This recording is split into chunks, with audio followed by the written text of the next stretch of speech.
Dneska vás vítám u dnešního videa a dneska si uvaříme tady ty nudle. Tady už mám připravenou horkou vodu v konvici, uvařenou. A tady už mám takhle ty nudle, na to jsem si nalila tu omáčku, co tam vždycky je. Potom jsem si dala tam to koření, co tam je v pytlíčku a potom jsem se tady posolila.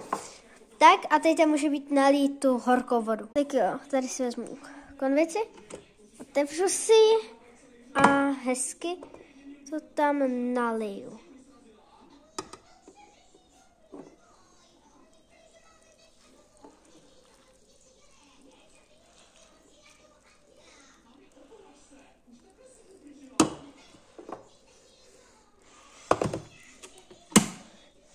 Jo, tak už to tam mám nalitý a teď už jenom chvilku počkat. Tady ten talíř, aby to rychle vychladlo. Hotová a dávám tomu tak 7 z 10, protože je